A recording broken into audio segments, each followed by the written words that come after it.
98% das vezes que eu prego de família. Mas eu sou pastor de igreja local também, e fui pastor de igreja local há muitos anos. E eu estou com uma palavra no meu coração, que em algumas raras oportunidades que eu possa pregar sem ser de família, eu tenho trazido essa mensagem aqui. E ele me perguntou o que eu ia falar. Eu falei, pastor Milton, se você me der liberdade, eu não gostaria de falar nessa vez de família. E ele falou, vai ser até bom, porque acabou de ter um mês inteiro e um congresso de família, né? E aí, eu senti de trazer essa palavra. Eu quero ser sincero com vocês. Eu acredito que essa palavra, ela vai confirmar o que eu já vejo acontecer na igreja de vocês. Eu quero ser sincero sobre isso. Eu acho que, quando eu preguei na minha igreja, em alguns lugares que eu estou indo, é para poder dar uma mudança de rumo. Eu acredito que aqui é mais uma confirmação.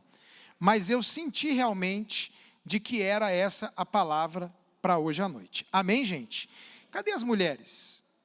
Gente, o congresso aqui de vocês, Laudijane Veloso e Thalita Pereira, você sabe que para levar a Thalita numa igreja hoje, você passa por 52 filtros.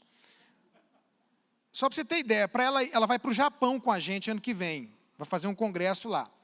Para eu conseguir levá-la para o Japão, olha só, ela quer ir para o Japão, ela sonha ir para o Japão, e foi isso aqui, ó, e vocês estão trazendo a Thalita aqui para um congresso só da igreja, não é de Curitiba, de Pinhais, não? Então, gente, aproveita, porque vai ser sobrenatural. Se tem alguma mulher que não fez inscrição ainda, você está em pecado. Romanos, capítulo 12, verso de número 2, que diz assim: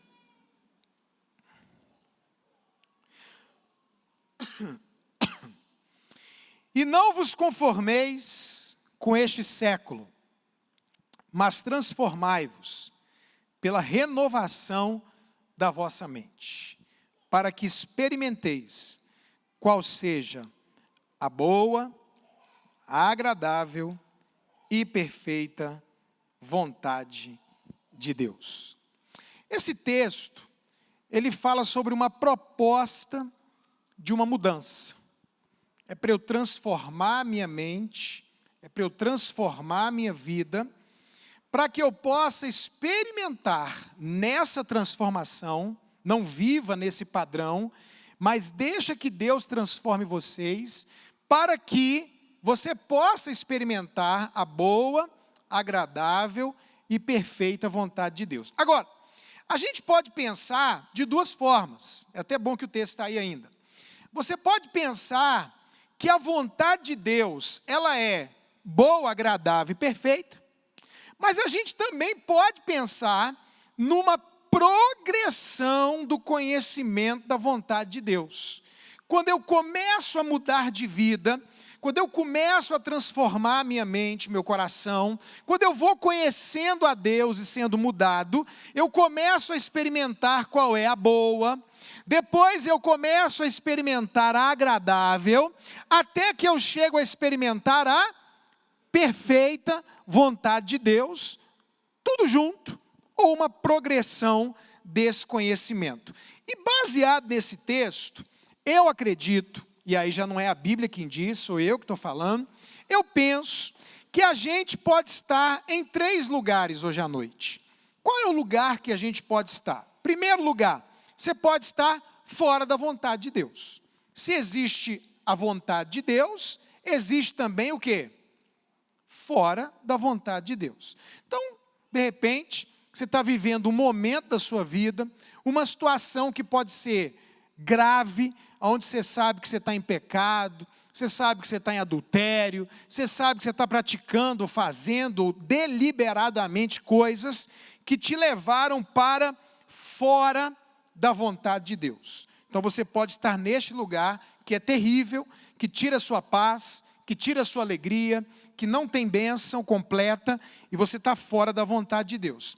Você também pode estar, e aqui é que eu quero chamar a sua atenção, na vontade de Deus. O que é a vontade de Deus, pastor? Ué, irmão, se uma pessoa está dizimando, se uma pessoa está ofertando, se uma pessoa está congregando, se uma pessoa está cuidando de gente, se uma pessoa está evangelizando, se uma pessoa está fazendo um monte de coisas, ela pode estar fazendo a vontade de Deus. Mas isso não significa que você esteja no melhor lugar, que é o quê?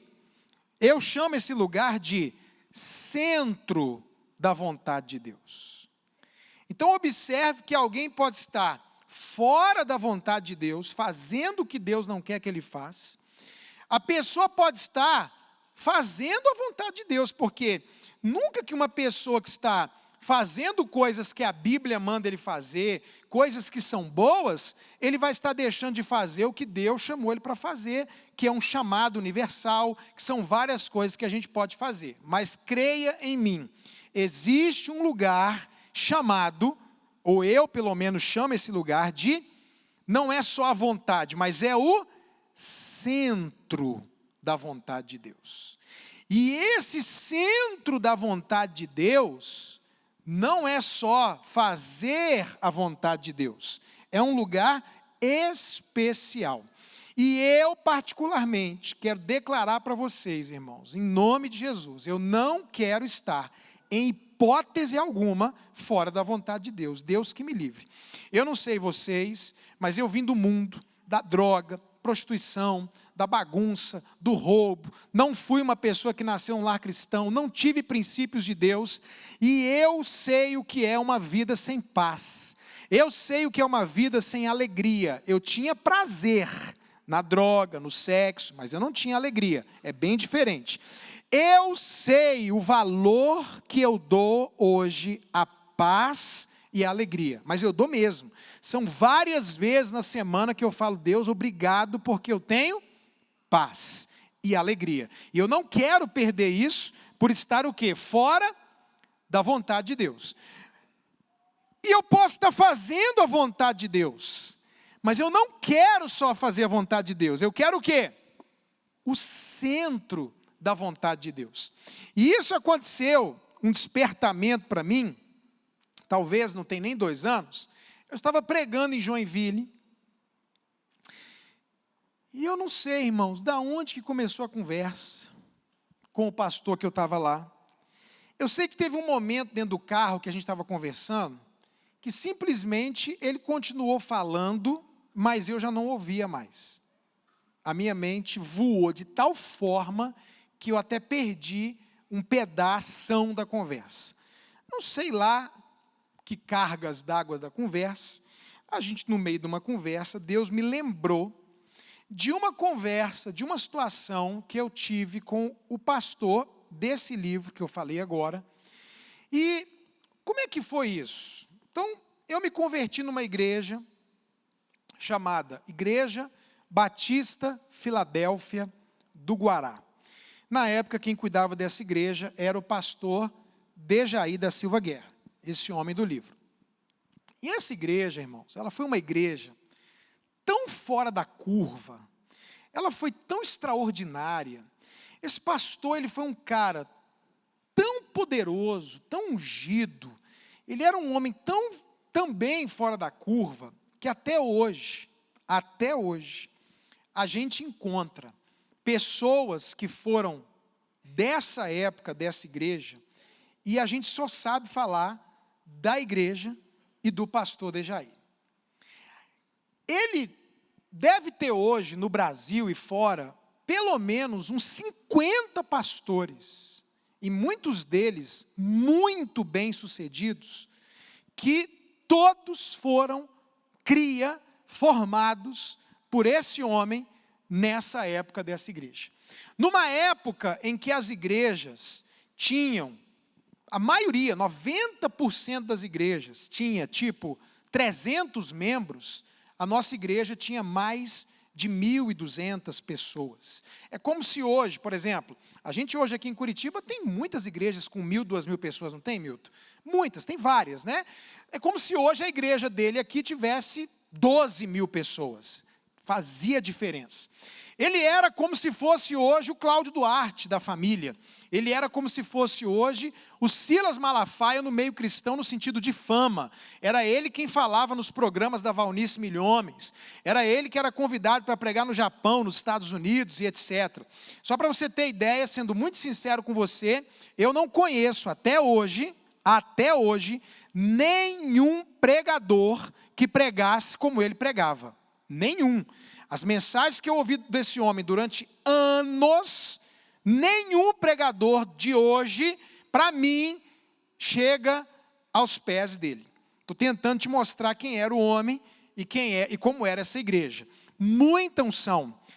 80 conversões por domingo. Eu estou falando isso na década de 80, na década de 90. Nem é comum ver isso hoje. Era um negócio sobrenatural.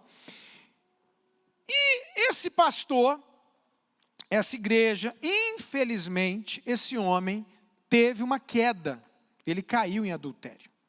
E quando ele caiu em adultério, teve todo um processo. Graças a Deus ele continuou com a esposa, foi restaurado. Mas nunca mais, ele viveu, nem ministerialmente, viajando, conhecido, e nem na igreja local, o que ele viveu nessa época. E um dia, ele já com câncer, perto de morrer, e você sabe, quando a gente está perto de morrer, a gente não tem mais motivo para ficar conversando fiado, não é não? Você não fica falando besteira, você não fica tentando mostrar que você é importante, porque você está perto de morrer, irmão. Você fala o que você tem para falar, o que você pensa, o que você acha que é mais importante ser falado. E eu tive uma conversa com ele. E eu um dia cheguei para ele e falei assim: pastor, o que o senhor acha que era o segredo da Filadélfia? Ser o que foi, e o seu nome, a Filadélfia, para quem viveu com o senhor, ecoar até hoje. E ele estava sentado comigo, e ele olhou para mim e ele falou assim: Ricardo, eu vou te falar qual era o segredo. E eu disse: pelo amor de Deus, me diga qual é o segredo. E você ora para eu não morrer agora, porque senão você vai ficar sem saber o segredo. E ele olhou para mim e ele disse assim: eu só posso te dizer que o motivo da gente ter vivido aquilo que a gente viveu é porque eu estava no centro da vontade de Deus. Aí eu parei assim, falei: mas só isso? Ele falou assim: deixa eu te fazer uma pergunta. Você acha que outros pastores oravam tanto quanto eu orava, ou até mais? Eu falei: sim. Você acha que outros pastores jejuavam tanto quanto eu jejuava e até mais? Sim. Você acha que outros pastores trabalhavam como eu trabalhava e talvez até mais? Falei: também acho. E ele foi falando: você acha que pastores mereciam? E foi falando. E por que gente que orava como eu orava, lia como eu lia, trabalhava como eu trabalhava, ou até mais, não viveu o que eu vivi?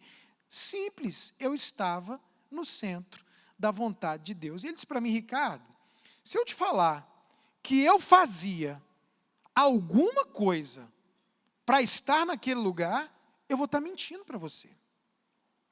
Porque eu não fazia. Eu não fazia, o que ele quis dizer, gente? Nada além do que normalmente uma pessoa que é de Deus, que é pastor, está fazendo. Claro que não é no sentido de estar desobedecendo, ou no sentido de não orar, não fazer nada. É no sentido de: o que você fez para viver aquilo? Meu irmão, fora o que todo mundo faz, que é o básico, eu não fiz nada. Mas ele disse: eu estava no centro da vontade de Deus. E aí, eu me lembrei, no meio dessa conversa, dessa história, e me lembrei também de um tempo na minha igreja local. Eu acho que o pastor Getúlio chegou no meio disso, apesar de que ele chegou bem no início, mas ele chegou a pegar essa fase, pastor Getúlio e pastora Elda. Eu me lembrei de uma época na minha igreja, irmãos, que eu vivi algo parecido. Não vou dizer que tem alguma coisa a ver com a Filadélfia, mas parecido. Em que sentido? A nossa igreja estava crescendo muito, a nossa igreja estava tendo cultos assim, meu Deus, gente, era tanto poder de Deus, era tanta presença de Deus. Cada domingo na igreja parecia um congresso. Cada domingo na igreja era uma coisa que a gente pensava, meu Deus, era uma glória, era um negócio fora do normal, os cultos, a unção, o louvor, o mover e etc. E eu me lembro de um dia, aqui eu vou até citar o nome porque eles conhecem, eu me lembro de um dia estar na porta da igreja, cumprimentando as pessoas, e o Emerson e a Zilda, lembra deles? Chegou, eles não estão lá na igreja mais, que eles mudaram, chegaram na porta da igreja, e eu lembro que esse irmão, que era um sargento da aeronáutica, me cumprimentou e olhou para mim e falou assim, pastor, o que o senhor faz para ter uma igreja desse jeito, para pregar desse jeito, para ter uma unção desse jeito? E como eu não estava com câncer, irmão, e nem estou em nome de Jesus, né? Eu fiquei olhando para ele, chocado com a pergunta, assim, meio sem entender, e eu falei assim, irmão, isso é Deus. Mas eu respondi assim, é Deus, é Deus. Mas se eu te falar uma coisa, era Deus mesmo, irmão, era Deus. Eu acordava, eu ia para a igreja fazer contabilidade com o tesoureiro, acabava, nós jogava dominó não, ping-pong, e eu saía para comer pizza com esse homem aqui, e a gente depois ia para um negócio lá de jejum, oração, e a gente lia a Bíblia, e a gente via filme, eu fazia tudo que todo mundo faz, e claro, desejando e tudo, mas sabe o que acontece? Eu estava no centro da vontade de Deus. E sabe o que aconteceu, irmão?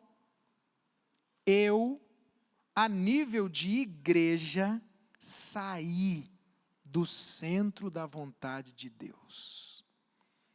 O que aconteceu? Estou lá, no centrinho da vontade de Deus, presença de Deus, glória de Deus, as coisas fluindo, finanças, crescimento, mas não estava sendo do jeito que eu queria. E aí eu comecei a olhar outras igrejas, crescendo num ritmo mais acelerado do que o meu, e eu comecei a pensar assim, gente, eles devem estar certo e eu devo estar errado.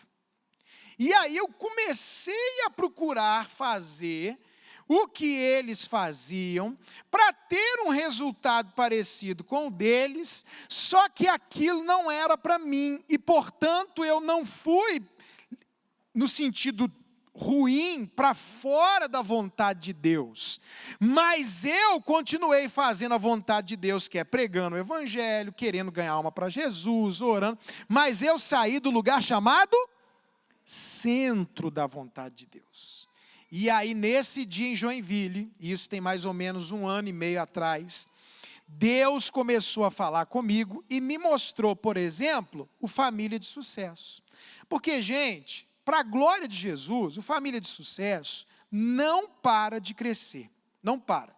Eu não consigo atender as agendas, eu não consigo. Eu tenho pedido de agenda para 2020, já quase metade dos finais de semana, é uma loucura. E se você perguntar, pastor, o que o senhor faz? Diante de Deus? Nada.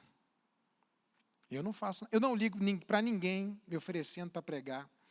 Eu não fico, nosso YouTube, todo mundo briga, é parado.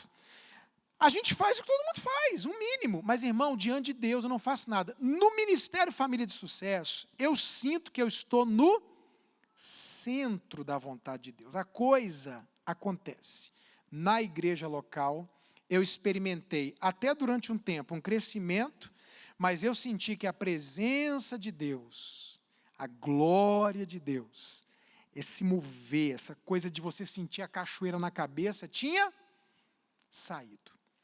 E quando Deus falou essas coisas comigo, eu comecei a orar sobre isso, conversar com o pessoal, e nós estamos num processo que eu creio está próximo, porque nós temos vivido já na igreja, nesses últimos meses, de novo, algo muito parecido com o que a gente viveu no início.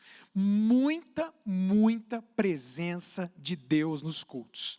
muita presença de Deus. Os jovens estão vivendo um avivamento. A célula da minha filha lá está com mais de 60 pessoas, dos que batizamos agora, só da célula dela foram 14. Só para você ter ideia, nós estávamos com jovens em Caldas Novas, agora, em agosto, setembro, agora. Estava em Caldas Novas, e como é que é quando você está num lugar de piscina quente, de toboágua, a galera quer ouvir a palestra e correr para onde? Para diversão. Eu quero, você, todo mundo.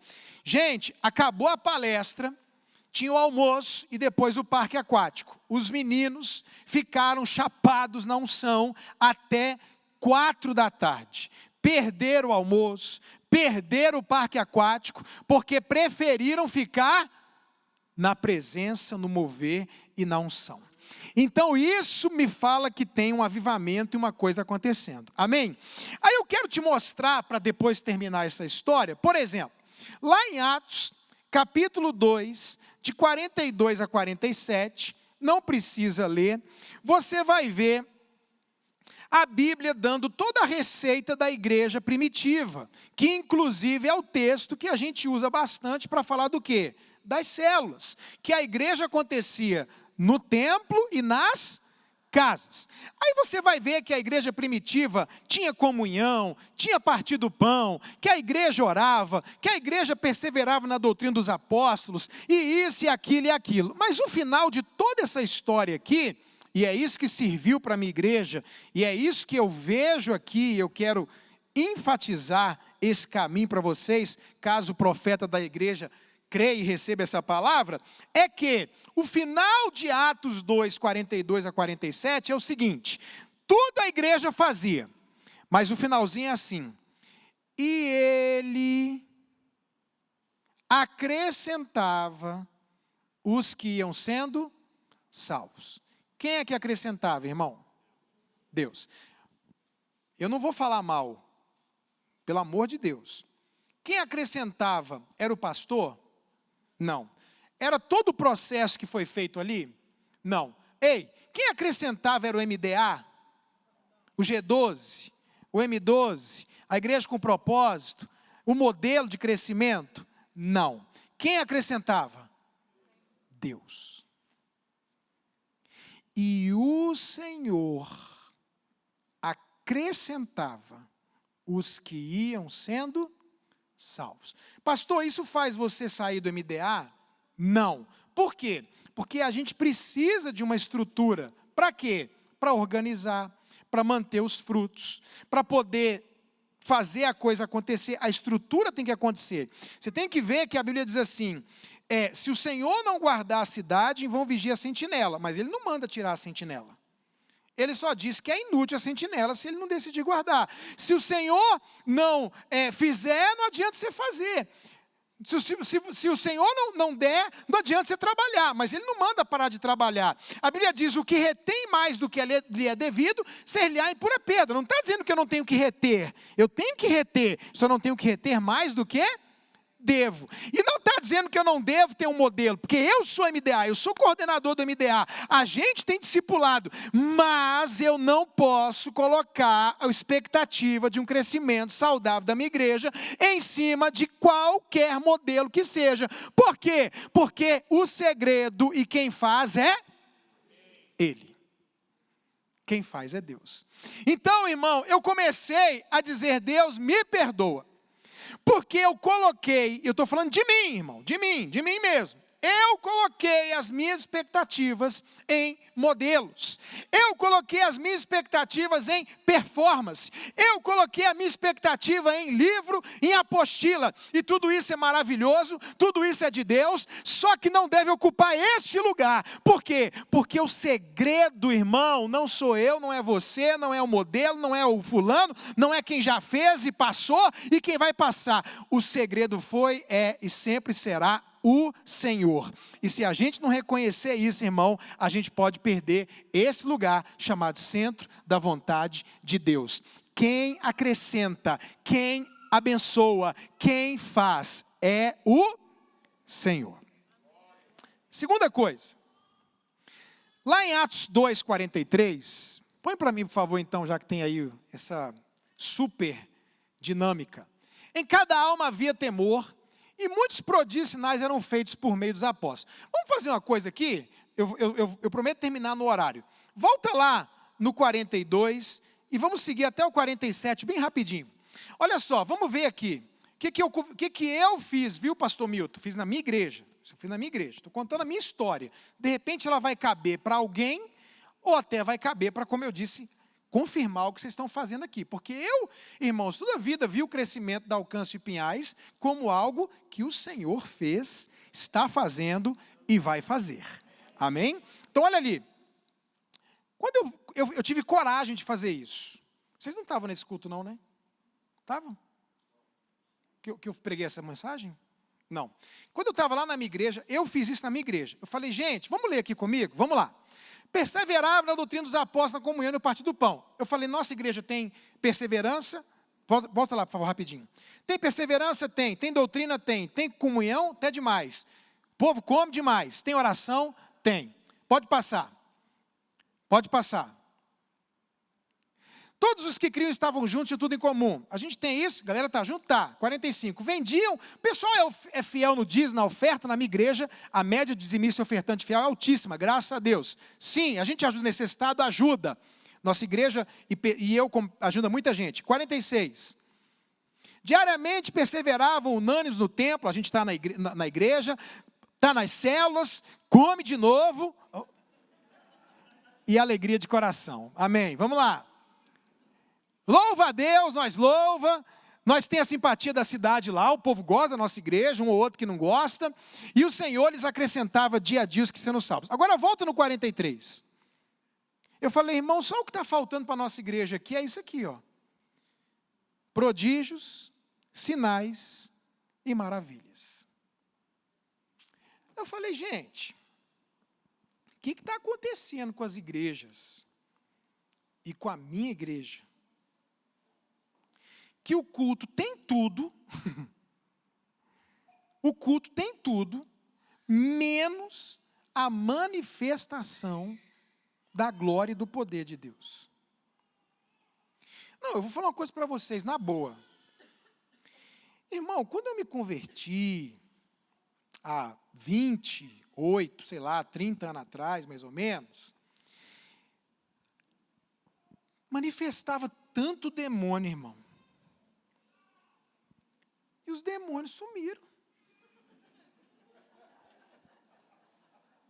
Sumiu os demônios. Eu não sei quando tem culto de libertação assim, com gente que ainda tem que ter um dom. Não, a gente estava. Eu já vi culto. A gente está pregando e manifestar demônio. Eu já vi culto da gente terminar o culto e ter que ficar orando por duas. Não estou falando de culto de libertação com o pastor Getúlio, não, irmão. Estou falando de culto de pastorzinho normal, igual nós. Eu estar na rua conversando assim, ó, passar alguém e ficar endemoniado. Acabou os demônios, irmão. Esses dias eu fui falar com um pastor sobre isso, antes de Deus me dar essa revelação aqui, ele falou, não, olha, é porque a gente está num outro nível. Esse nível dos demônios fracos, e depois eu falei, você quer saber o que está acontecendo? A igreja está sem poder e autoridade. Os demônios estão, ó, tranquilo. Tem alguma coisa errada, irmão. Os demônios sumiram, acabou, cadê os demônios? Não é possível. Outra coisa, acabava culto, nego caído no chão, cheio do Espírito Santo. Não conseguia nem levar para casa. Eu me lembro, e aí também, graças a Deus, tem esse casal aqui para confirmar, a gente terminar um culto de homens lá na igreja, um senhor oficial do exército, aposentado, ser batizado no Espírito Santo, passar a noite falando em línguas, acordar, passar o dia falando em línguas, e a mulher dele me ligar e falar assim, pastor, pelo amor de Deus, vem na minha casa e faz meu marido, ele vai morrer, ele não toma café, ele não almoça, ele não janta, ele não para de falar em línguas, ele está vermelho, a gente tem que ir lá pedir Jesus, para! Irmão, tem anos que eu não vejo isso. Tem anos que eu não vejo gente saindo dos cultos batizado com o Espírito Santo, transbordando em língua, sendo carregado para casa, como eu vi a minha adolescência, juventude, muito tempo na minha igreja, cultos de gente sendo batizada com o Espírito Santo, sendo liberta, gente sendo curada, prodígios, sinais e maravilhas. Não num culto que você traz alguém, no culto, na vigília dos jovens, no acampamento da moçada da igreja. Eu me lembro, irmãos, de ir num Conjuban, que era da igreja batista, e a gente está num ginásio com a Valnice Milhomens, e a Valnice Milhomens estava chegando de 40 dias de jejum, e ela começar a pregar, e começar uma chuva do nada, e essa chuva começou vento, e o vento entrava dentro desse ginásio assim, irmão, e varria o ginásio, e a gente, que era tanto de jovens, uns 3.000 jovens que eram as batistas do Brasília e região inteira, todo mundo sendo cheio do Espírito Santo, glória, unção, poder, mover um negócio fora do normal, e eu lembro do pessoal do som dizendo, Valnice, vai queimar as mesas, vai estragar tudo, acabou a energia, e aquele vento, aquela chuva, e eu me lembro da Valnice pedir silêncio no ginásio, e ela dá um grito assim, ó, vento, pare, e o vento parar na hora, e só ficar a chuva, e aí ela gritar assim, luz, eu estava lá, irmão, com 16 anos de idade, volte, e parecia que tinha alguém fazendo assim, ó, tuf, tuf, tuf, tuf, tuf, e a luz voltou, e a glória de Deus. Sabe o que acontece, irmão? No centro da vontade de Deus, o poder, a glória, o fogo, o avivamento, flui. Flui. Às vezes eu estava em casa, eu não sabia nem o que eu ia pregar à noite, irmão. A gente que é pastor de igreja local, que tem que pregar todo domingo. Entenda o que eu vou dizer, entenda, pelo amor de Deus. Ainda bem que qualquer coisa depois o pastor Milton me alivia. Entenda, pelo amor de Deus. Eu estou falando com vocês como se estivesse na minha igreja, amém?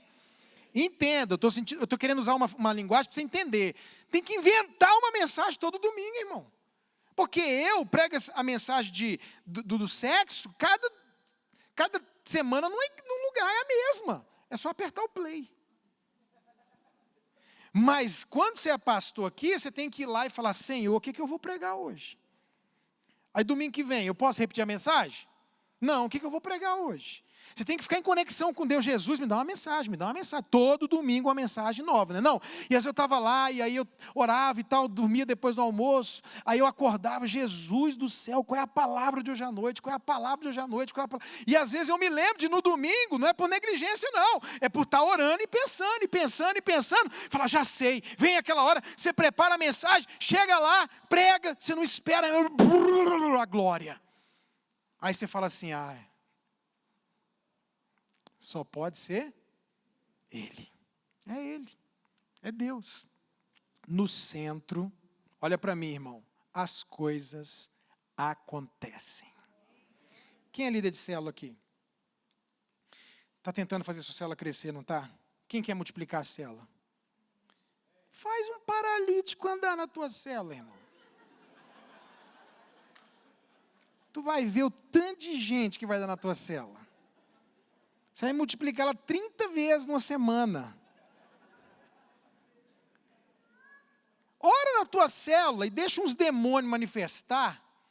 Expulsa o demônio e fala assim, gente, a semana que vem nós vamos expulsar mais demônio. Começa a ter cura na tua célula. Começa a ter presença de Deus, que é a presença de Deus que muda a nossa vida. Deixa eu ter a presença. Deixa o pessoal chegar lá e falar, meu Deus, o que é isso aqui? Eu estava falando para o pastor Milton. A gente estava agora na conferência do MDA, irmão. Entrou um camarada lá que é da Gateway, lá dos Estados Unidos, porto-riquenho. Eu falei para ele, olha, Milton, pregando, ele foi uma bênção lá. Mas eu cheguei atrasado lá no culto.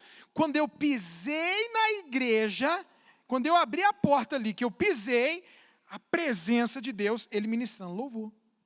Não precisa ir, ele estava cantando em espanhol, não sei nem que música ele estava cantando, mas quando eu entrei, a glória de Deus. Sabe como é que é o negócio? A pessoa entrou na igreja, a pessoa entrou na célula e ele está ali. E se ele está, meu irmão, acabou.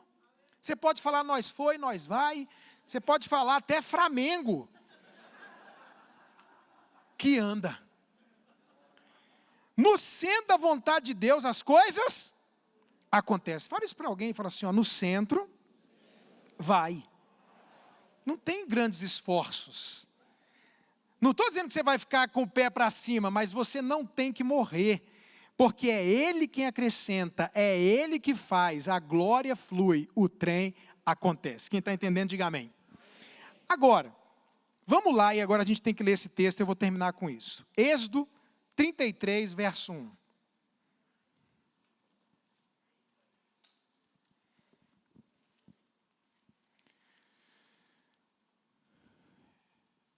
Êxodo 33, 1. Olha isso aí, que tremendo. O Senhor disse a Moisés, suba deste lugar, você e o povo que você tirou da terra do Egito. Gente, por favor, não olhe o celular, não faz nada agora. Isso aqui é o grande finale. Olha lá. Deus disse para Moisés. O que Deus disse para Moisés? Suba deste lugar, você e o povo que você tirou da terra do Egito. E vá para a terra a respeito da qual jurei a Abraão, a Isaque e a Jacó, dizendo, eu darei a sua descendência. Deus está dizendo para eles, eu estou levando vocês para Canaã, para a terra da promessa. Quem quer ir para a terra da promessa? Quem quer Canaã? Quem quer leite, mel, prosperidade, vitória, bênção? Todo mundo quer? Eu quero também. E Deus falou para ele, pode pegar o povo, pode ir. Verso 2. Enviarei o anjo. Quem quer que o anjo vai? Adiante de você. E olha o que Deus falou para ele. Vou expulsar os cananeus, os amorreus, os heteus, os ferezeus, os heveus, os jebuseus. O que Deus está dizendo? Vou detonar todos os teus inimigos. Deus está dizendo para Moisés, eu vou enviar um anjo com vocês, na frente, e todos os teus inimigos vão cair. Quem quer isso? Verso 3. Vão para uma terra que mana leite e mel. Eu não irei no meio de vocês, porque vocês são um povo teimoso para que eu não os destrua no caminho. Opa!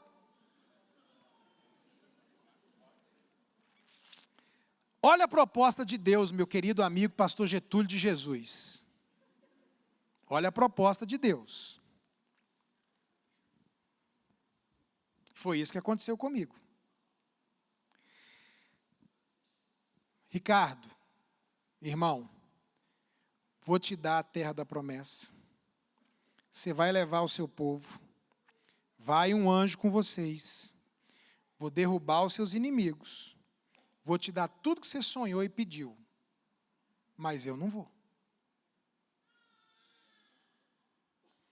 E a maioria aceita. É uma proposta muito boa. Vou te dar a sua casa, seu carro, seu casamento, o filho que você quer, a empresa que você quer, o ministério que você quer, a fama que você quer, o dinheiro que você quer. Não vai ter inimigo, vai ter um anjo com você, te dá tudo. Mas eu não vou. E muita gente está aceitando essa proposta. Aí o verso 15 a 17 do mesmo capítulo, de 15 a 17. Então Moisés disse, se a tua presença não for comigo, não me faças sair deste lugar. Eu não aceito. Verso 16. Pois como eu posso saber que alcancei favor diante de ti, eu e o teu povo?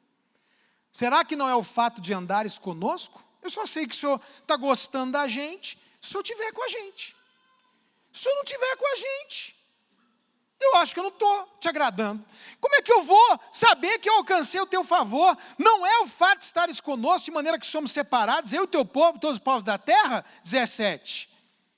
o Senhor disse a Moisés: farei também isso que você falou, porque você alcançou favor diante de mim, e eu conheço pelo nome. O que Deus falou para ele? Ele falou: eu vou te dar tudo que eu prometi, então eu vou junto com você. E sabe o que eu decidi na minha vida, irmão? Eu não quero, e aqui é uma coisa importante para frisar, muita gente ainda consegue esse lugar de manifestação de poder, de glória, de fogo, de fazer um culto e avivamento e libertação, e eles têm o poder de Deus, mas eles não têm a presença de Deus.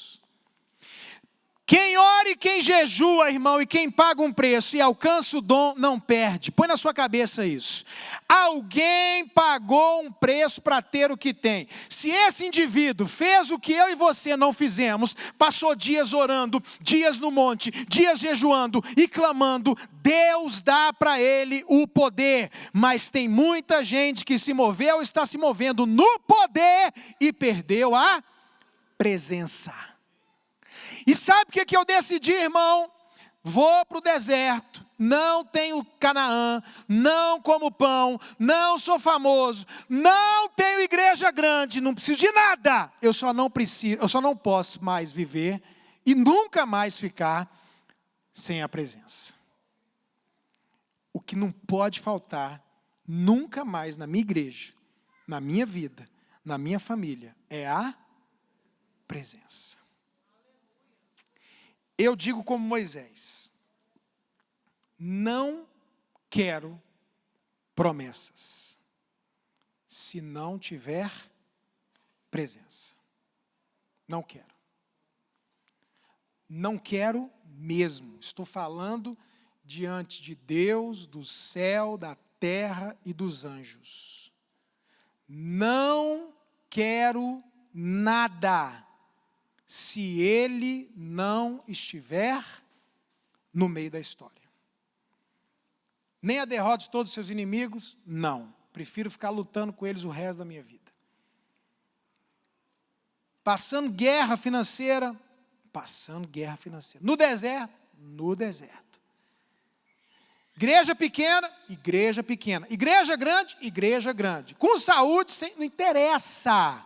O que eu não abro mão, irmãos, nunca mais, por nada nem por ninguém, é ter certeza que eu estou com a presença dele. Pastor, o senhor quer Canaã? Claro. O senhor quer a vitória sobre os inimigos? Claro. Quer poder? Por favor. Quer autoridade para demônio? Por favor. Mas o que é mais importante de tudo é a presença. Eu fiquei, quando eu li esse texto, impactado, porque foi depois dessa conversa que eu vi esse texto. Eu nunca tinha visto esse texto. Nunca. Que Deus falou para Moisés: eu vou te dar tudo, só eu que não vou. Deus, o Senhor vai responder todas as minhas orações, meus desejos, tudo. Tudo é seu, pode ir. E eu fico aqui. Mas Moisés fez o quê? Se a tua presença não for, a gente vai continuar aqui no deserto. Mas nós não vamos se o Senhor não for. E Ele é tão bom que Ele disse: vou te dar tudo que eu falei, e porque você não abriu mão, a minha presença irá com você. Irmão, como está você? Como está a presença? Não é só o poder, hein? Tem gente que está sem os dois, mas tem gente que ainda tem o poder. A presença. Aquela coisa que você está fazendo, não um trabalho, mas você sabe que você está agradando e honrando o coração de Deus. Presença. Manifestação do poder por causa da presença. No centro, a coisa acontece, irmão. No centro, você não tem que ficar morrendo. Eu senti isso na minha igreja, estou voltando a sentir. E eu sinto isso no Família de Sucesso. A coisa acontece. Vamos orar? Fique em pé no seu lugar.